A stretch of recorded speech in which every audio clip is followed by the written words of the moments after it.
Back in August 2008, I was on a bike ride with my friend Dave. Our route took us past the Toronto Zoo, over a bridge, and onto the empty roads beyond. But all along Meadowvale Road, all I could think to myself was how much I hated that steel bridge.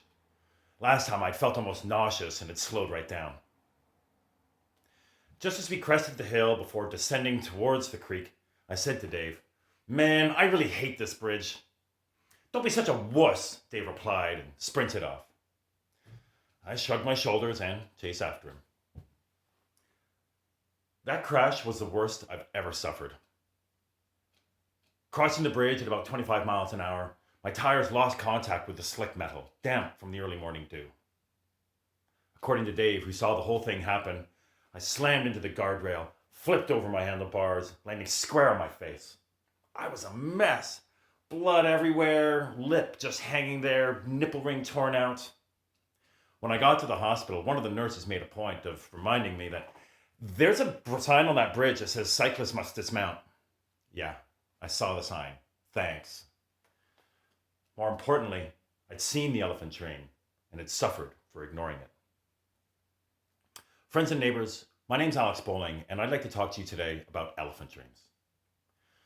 Not the significance of elephants in our dreams, but rather what elephants dream. The context of those dreams. And what they are, I'm here to tell you, are visions of our near end. Not the future per se, but a glimpse of our pending demise. Let me give you another example. In the days leading up to his 2014 trip to Bali, 11-year-old Miguel was suddenly obsessed with questions of death.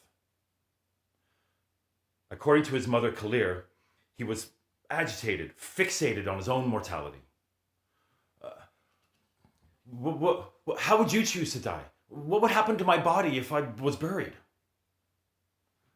Though perplexed by her son's sudden macabre obsession, Kalir bid a loving farewell to her young son and his older brother Shaka as they boarded Malaysian Airlines Flight 17.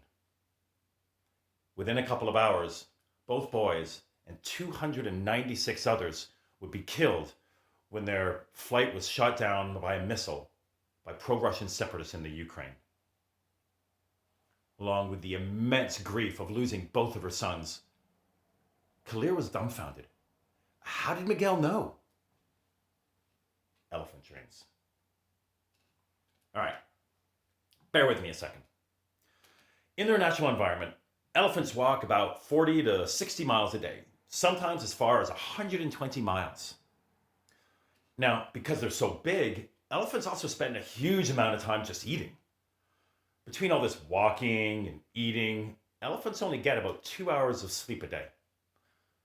Oftentimes, they go for days in a row without sleeping at all. And as I'm sure you're well aware, elephants have particularly good memories. These giant animals walk the earth, never sleeping, always moving, seeing, witnessing, remembering.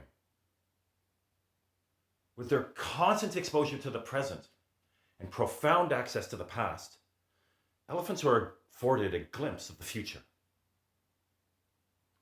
But only the end of now, our present end. You'll be happy to know that if we are willing to open our minds to accept what we might see, we too may catch a glimpse of one of these pachyderm phantasmagoria. But there's the rub. They may not just present themselves. It may not just happen to us. We may have to seek them out. Artists have the innate ability to predict the future, to turn a mirror to society and so it might see what is happening to it. Artists are the antenna of the human race. In fact, there's even research demonstrating that artists' brains function differently than non-artists. Parts of their brains are more active than the rest of us. They see more. As famed Canadian philosopher and media critic Marshall McLuhan put it, the power of the arts to predict future social and technological developments by a generation or more has long been recognized.